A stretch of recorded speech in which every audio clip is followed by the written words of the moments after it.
Ratu Dewa masih unggul. Masih unggul. Itu kurang lebih 32% Ya. unggulnya. Sedangkan Ibu Fitri 28%. Ya. Sedangkan Mas Yuda itu kurang lebih 25%. Artinya kalau dari segi Ya. modal dukungan partai, modal survei, memang Ratu Dewa masih unggul. Tapi kan Nah, ada faktor X yang menentukan nanti yang bisa membuat ini bisa berubah. itu Ya. itu kan itu ukuran dari segi apa data yang lihat itu yang Ya. dari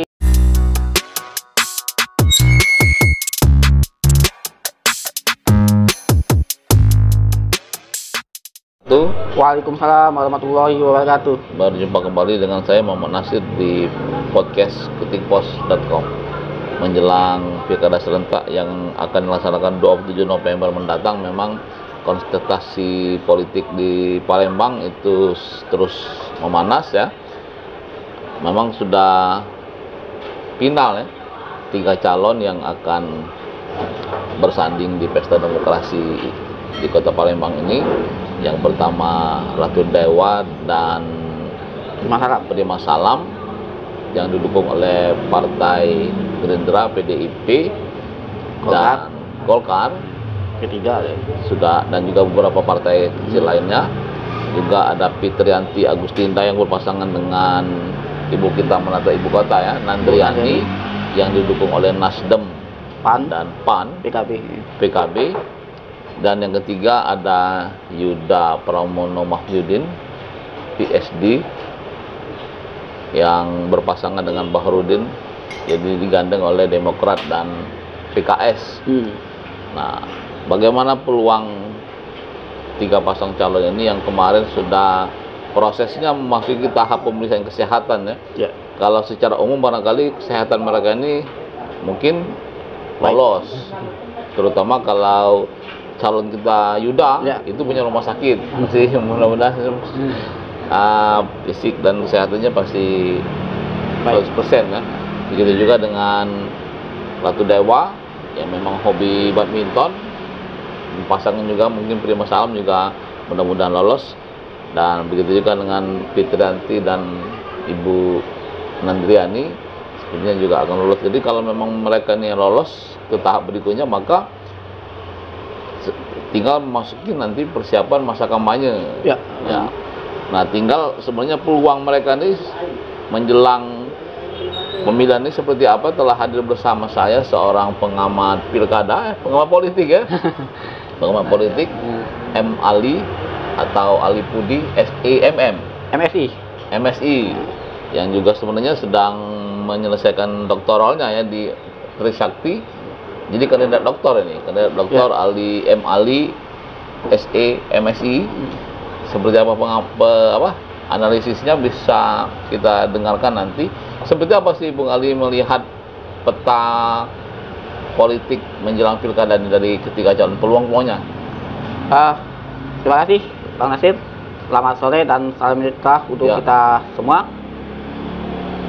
Kita melihat bahwa Palembang akan merupakan ibu kota daripada Provinsi Sumatera Selatan dan heterogen ya, yang terdiri dari 18 kecamatan, 107 kelurahan, 5.000 RT, dan memiliki jumlah penduduk kurang lebih 2.300.000 dengan populasinya 1.700.000 suara. 1.700.000 suaranya 1,2 suara ya. Dan dengan ibu kotanya Palembang sebagai ibu kota daripada Sumatera Selatan, tentu mengalami banyak kompleksitas permasalahan.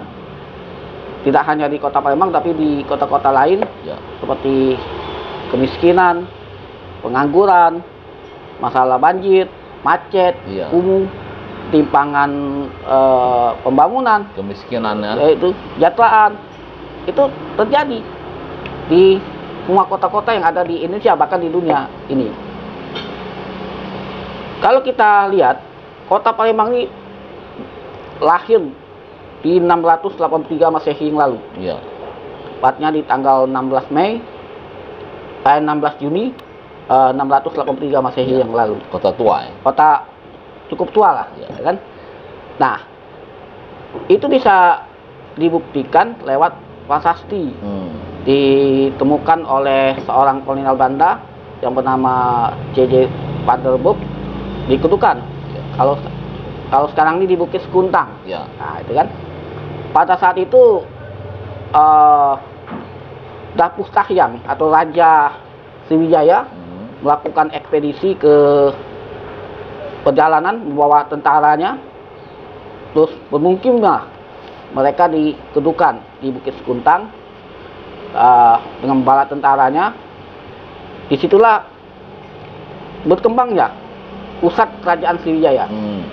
Yang apa yang diceritakan tadi oleh prasasti tadi Kedukan Bukit yang mengatakan bahwa pada abad 7 bahwa pusat kerajaan Sriwijaya itu ada di kota Palembang. Ya, walaupun secara pasti para ahli juga masih pendapat di mana kan? Pusat Sriwijaya itu. Sriwijaya. Kata Palembang sendiri kalau dari Melayunya itu Pah atau V, ini kan? Karena melihat dari topologi dari demografis kota Palembang. Ya, artinya tempat atau lokasi. Lembang itu sendiri atau lembeng itu adalah lembah genangan air atau rawa. Jadi betul bahwa kota Palembang ini tidak lebih daripada rawa dan genangan air. Ya, itu 80% rawa ya. Itu. Nah, tentu dengan keadaan topologi yang rawa dan banjir, tentu pasti akan mengalami sering banjir dengan kemajuan pembangunan yang ada di kota Palembang. Itu yang saya lihat, itu kan. Terus melihat dari kompleksitas permasalahan ini, tentu perlu seorang pemimpin yang mampu membawa masa-masa kemasan kota Palembang. Palembang pernah jaya di zaman Kerajaan Sriwijaya. Dan harus lebih berjaya lagi lah ketika dipimpin orang-orang yang tepat gitu.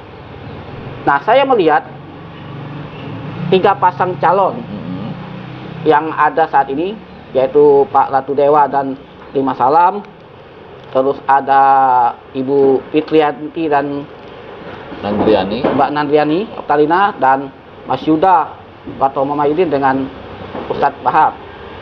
Kalau dalam teori pemimpin itu saya ambil 2 lah. Pertama masalah integritas dan intelektual. Nah, kita lihat intelektual dari pendidikan, semua kandidat itu tidak memiliki pendidikan tentang ilmu pemerintahan.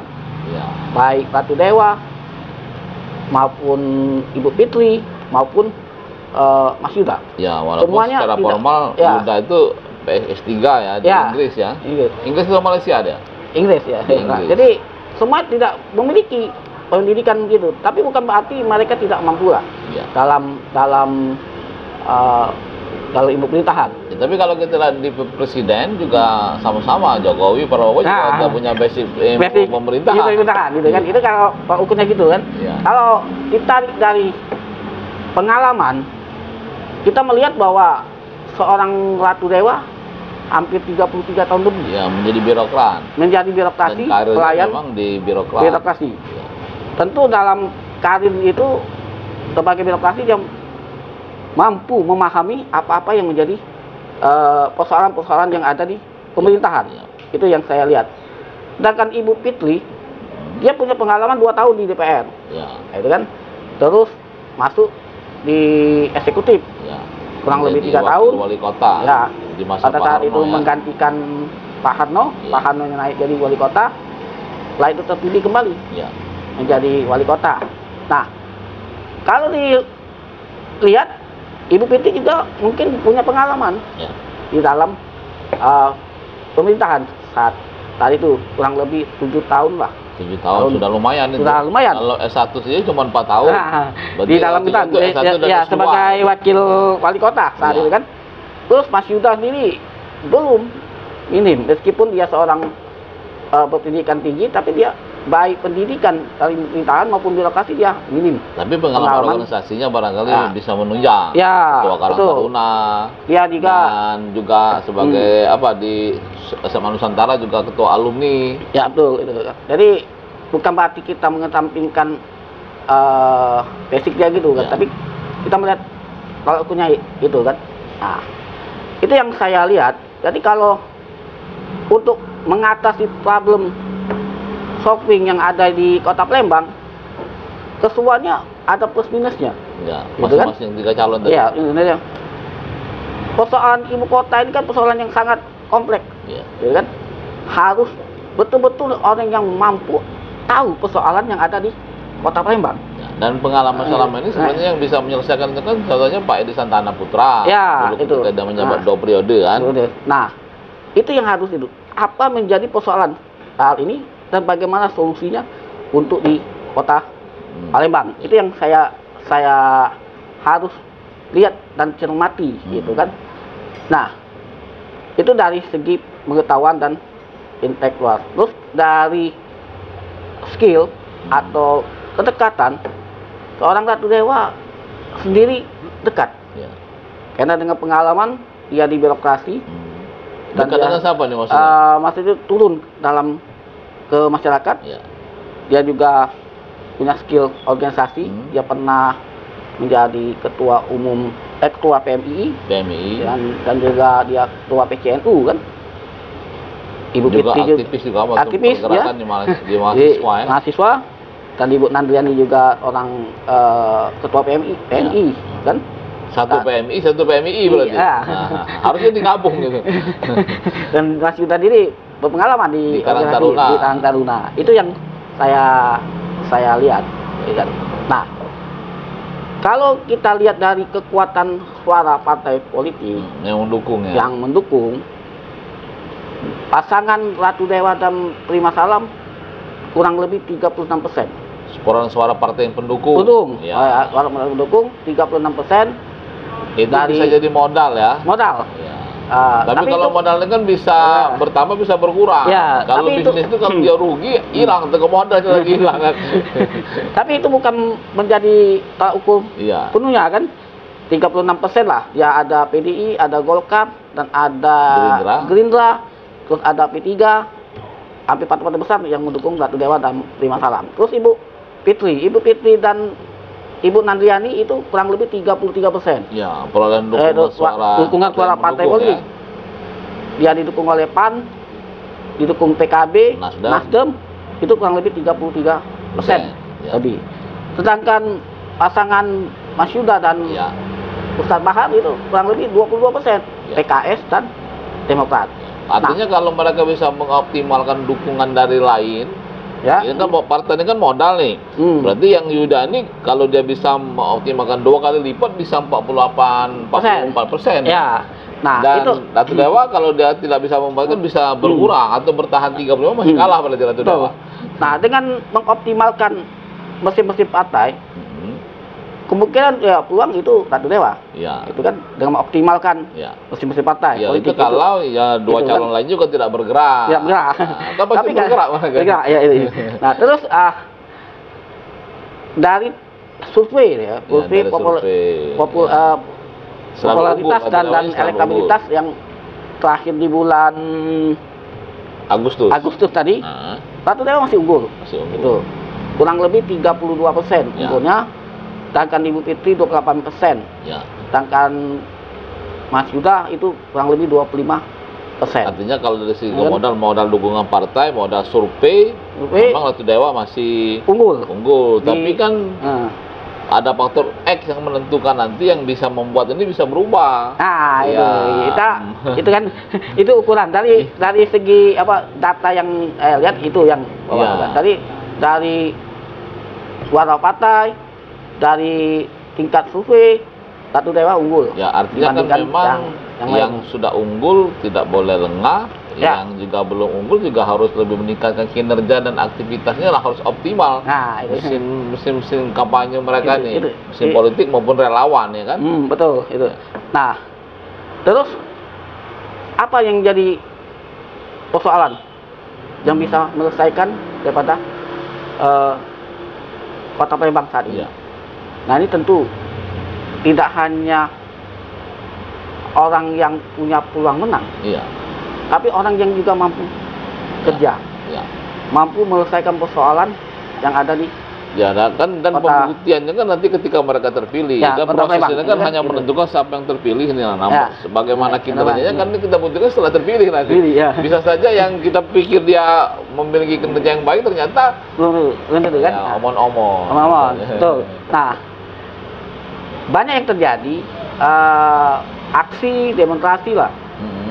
yang bahwa kinerja pemerintahan yang lama itu gagal Ya. dianggap. Bahkan sekta dianggap juga ikut dalam kegagalan itu. Ya. Tetapi saya melihat di dalam Undang-Undang Nomor 23 Tahun 2015, wow, apa yang pernah saya katakan dulu bahwa peran Ya. wakil wali kota itu juga tidak punya wewenang besar, Ya. apalagi sekda. Nah, Gitu kan? Sekda jelas adalah urusan administrasi, tidak membuat kebijakan. Jadi kalau ada yang mengatakan bahwa ini adalah suatu kegagalan yang bersama, iya. saya lihat tidak begitu juga. Iya. Karena wakil juga tidak punya peran fungsi, dan sekda juga tidak membuat kebijakan. Iya. Nah itu yang Iya. yang saya lihat. Jadi kalau ada yang aksi demonstrasi itu, ya coba kita baca lagi di Undang-Undang Nomor 23 Tahun 2014. Itu Ya, kalau dilihat dari janji-janji politik mereka nih, visi dan misi, kemudian tagline mereka, itu bagaimana sebenarnya peluang mereka untuk bisa menarik perhatian warga Palembang? Misalnya kalau tidak kan berdaya berjaya. Ya, Kalau menata Yuda, kota. Yuda era baru Palembang maju. era baru Palembang Baru. maju. Ya. Kalau Fitrianti, Bekerja dengan hati menata kota Palembang. ya, Nah, ini. bekerja dengan hati itu diam-diam mereka. Ya. Ini. Bekerja hati-hati itu bekerja dengan Iya, hati. iya, gitu. Nah itu yang saya lihat Mhm. bahwa pertarungan di kota Palembang ini pertarungan seru yang ya, bakal seru ya. seru ya. Dan sampai hari ini juga dalam analisis saya menang pun tipis. Gitu. Tipis. Mereka bisa menang. Yang menang itu siapa maksudnya? Atau tiga-tiganya punya peluang menang? Kalau peluang menang saat ini masih tadi lewat dengan analisa tadi kan. Ya, Tapi menangannya tipis. Menang tipis tidak lebih daripada 36%. Ya, kalaupun kalah bisa kalah tipis berarti. Kalah tipis juga. Kalah tipis. Tapi saat ini masih itu. Tapi yakin saya menangnya unggulnya tipis itu Ya. mereka dengan data-data sekarang ya. Ya. Itu yang saya lihat itu. Nah, kalau kita sekarang kan kita melihat para panglima timnya. Kalau Ratu Dewa itu siapa panglimanya? Julinto. Itu ada Pak Julinto. Kita tahu Pak Julinto adalah ketua PGRI ya. Sumatera Selatan, Bisa mendongkrak pola-pola dari Mungkin kalangan bisa pendidik dan guru ya. menarik simpati guru. Ya. Dan kita tahu jumlah guru cukup lumayan banyak di sini. Dan bukan soal guru saja, nanti ada suaminya, ada anaknya. Nah, ya. itu kan itu yang saya lihat kalau panglimanya. Kalau Ibu Fitri saya nggak tahu siapa. Kalau Ibu Fitri siapa panglimanya? Ibu Fitri Belum terkenal. Pak Edi Santana. Pak Edi Santana. Nah, Pak Edi Santana kita tahu Pak Berarti Edi. cukup menentukan juga karena Ya. kan Pak Edi Santana di Palembang juga cukup dikenal, Nah, punya iya. jasa-jasa yang memang tidak bisa dilupakan. Betul. Ya. Jadi Pak Edi Santana punya power lah, Power. punya nama baik memimpin kota Palembang. Ya katanya Bung Ali juga pernah menjadi tenaga ahlinya Betul. Pak ini Edi Betul. Santana. Ya. Jangan-jangan ini sisipan Pak Edi Santana ini. Iya, itu saya lihat ya, berarti pertarungan antara Ibu Fitri dan Di tim sukses di juga Ratu cukup Dewa keras ya. cukup keras. Ya. Saya Kalau lihat. di ini Om Yuda tim sukses apa? Kalau di Yuda saya Dede. nah kurang tahu ya siapa tim Dede, panglima. Dede, Iya, Dede. iya, Ya. panglimanya. Tapi Dede juga cukup kenal karena dia Ya. aktivis Lingkungan. lingkungan Ya. itu. Artinya Itu memang mereka ini punya orang-orang di belakang layar yang juga cukup kuat. kuat ya. Jadi kalau sama-sama kuat ini kan tinggal ada faktor-faktor lain yang bisa menentukan sebenarnya. Ya, faktor Menang-menang tipis lah istilahnya. ya. Faktor X-nya nanti. Ya, faktor-nya. Nanti tinggal yang serangan pajar, dan yang lainnya itu kan menentukan. Nah, kalau peluang melakukan serangan pajar, mungkin tidak melakukan serangan pajar. Jadi gini, kita kan kalau bisa mengedukasi Iya, tidak ada serangan pajar ya. pemilih kan. Ya, jangan pajar lagi lah, agak pagi dikit, Karena- jam 9, jam 10 gitu kan. Kalau dalam filosofi Ki Hajar Dewantara tuh ing ngarso Suntolodo, ing Madya ing Madya Mangunkarso tut Budi Handayani. Ya, ini kan dari belakang dari ing Madya Mangunkarso kalau bisa di depan tuh jadi suri teladan ya. seorang pemimpin kan. Ing Madya Mangunkarso menengahi atau membangun semangat. Bangun semangat. Sedangkan tut Budi Handayani adalah mendorong. Ya, nah, itu kalau kendaraannya mogok. Kalau mogok. Kalau Jadi, mereka ini kendaraannya bagus semua, iya. tidak perlu didorong ini. Mesti jadi politiknya itu bagus. kalau bisa pemimpin itu yang itu Ya. menurut Ki Hajar Dewantara Ya. kan harus ing ngarso Suntolodo, ing Madya Mangunkarso tut Budi Handayani. Ya. Itu. Artinya memang masing-masing ketiga calon ini masih punya peluang yang sama, walaupun memang kansnya lebih besar ke Pak Ratu Dewa ya. Betul ya. Tapi kalau melihat historis sejarah nih pada periode sebelumnya, itu kan kalau Pak Ratu Dewa ini kan termasuk petahana atau bukan ini? Bukan ya? Kalau lihat bukan ya, petahana ya bukan seorang petahana ya. Menjawab PJ ya. PJ. Jadi, pada saat itu kan kita balik lagi kan bahwa pada saat PJ dia hanya menjalankan Iya. apa yang telah ditetapkan oleh DPR. Ya. Karena APBD telah ditetapkan di bulan Juni ya, bulan Februari kan. Ya. Dan dia hanya sekedar menjalankan. Ya. Tapi PJ juga tidak punya kuasa wewenang gitu kan. Saat itu. Tapi kalau program-program yang bisa menyentuh kan yang menentukan kan ada ketua RT nih. Seperti Yuda itu sepertinya dia akan menjanjikan gaji ketua RT itu akan ditingkatkan. Itu bisa menambah suara tidak kira-kira ya? Seperti itu visi. Kalau untuk menaikkan gaji RT, Pak Ratu Dewa juga menaikkan. Sama. Ya, visinya menaikkan malah menaikkan kurang lebih 1 juta gitu kan. Saat itu gaji RT akan dinaikkan 1 juta. Masih Dari juga gaji yang lama. ya dari honor insentif yang ini kan, lama. masih juga itu dan Ibu Fitriyanti gitu. Bahkan ada dulu calon kandidat mengatakan akan menaikkan gaji RT 2 juta. Ya. Dari itu. Sayang tidak bisa ikut. Tidak ya. ikut kontestasi itu. Kalau dia bisa ikut mungkin dia bisa menang ya. Bisa menang. Siapa tuh? Bung Carma. Bung Carma. Gitu. Oke. Masih ada kira-kira mau disampaikan? Jadi gini, seorang pemimpin itu adalah seorang yang melayani Ya. masyarakat, bukan untuk dilayani. Ya. Pemimpin juga memberikan rasa aman, Ya. bukan justru malah aman daripada pemimpinnya. Ya. Seorang pemimpin juga harus memberikan rasa nyaman, Ya. bukan justru malah nyaman dalam kepemimpinannya. Ya. Dan seorang pemimpin juga harus bisa mendidik, bukan membidik orang, dan harus bisa membesarkan dan mensejahterakan rakyat, Bukan membesarkan dirinya sendiri. bukan membesarkan atau mensejahterakan diri sendiri. Ya. Itu yang saya lihat, dan itu sampai hari ini sosok tersebut adalah Ratu Dewa dan Lima Salam. Ya, Yang saya lihat. tapi kalau dari beberapa calon ini kan, misalnya Yuda, ini sudah menyatakan bahwa dia akan mewakafkan dirinya untuk jiwa raganya untuk Palembang, dan dia tidak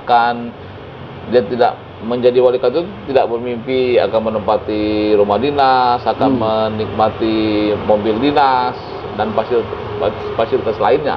Nah, itu berpengaruh juga tidak terhadap dukungan masyarakat. Efek itu ada pengaruhnya, tetapi kan semua kandidat mengatakan gitu. Ya. Jadi kan Pak Ratu Dewa juga mengatakan itu akan mewakafkan, mengabdikan dirinya, Ibu Fitri juga gitu. Berarti kan siapa yang dipercaya? Semuanya akan mewakafkan dirinya untuk kota Palembang. Ya. Oke.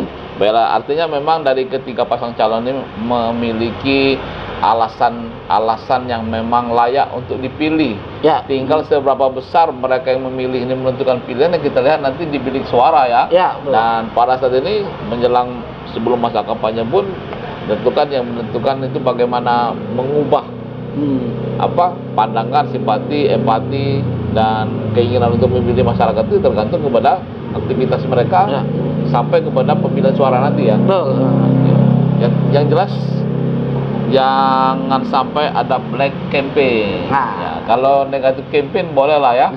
Ya, seperti kemarin sudah ada bukan negatif campaign itu misalnya yang mempersoalkan keterlibatan ASN dan beberapa pejabat yang mendukung salah satu calon. Itu kan bukan termasuk negatif campaign, juga bukan hal yang keliru ya. Tapi seberapa besar itu kalau persoalan itu diangkat? bisa menambah? Kalau black campaign, kalau yang memang betul-betul terjadi, yang bukan fitnah atau hak, itu pun sangat mempengaruhi besar terhadap pemilih dalam menentukan sebuah pilihan gitu. Tapi kalau itu sebatas hak atau fitnah, tidak begitu pengaruh. Tapi sebenarnya dari beberapa pasang calon ini sebenarnya cukup bersih ya, dari yang bisa diangkat menjadi tema black campaign ya. Ya, kalau lihat sampai hari ini masih wajar-wajar gitu. Tidak ada yang betul menonjol. Yang betul menonjol masalah-masalahnya yang di masa lalunya ya kan. Mungkin di masa depan ya baru akan menemukan masalah ya. Demikianlah perbincangan kita dan analisis Bung Ali Pudi terkait dengan Pilkada Palembang. Walaupun singkat, mudah-mudahan bermanfaat dan bisa memberikan semangat dan motivasi bagi mereka, dan tips khususnya untuk selalu meningkatkan kinerja dan berkampanye agar warga Palembang memilih calon-calon mereka. Demikian, assalamualaikum warahmatullahi wabarakatuh. Waalaikumsalam warahmatullahi wabarakatuh.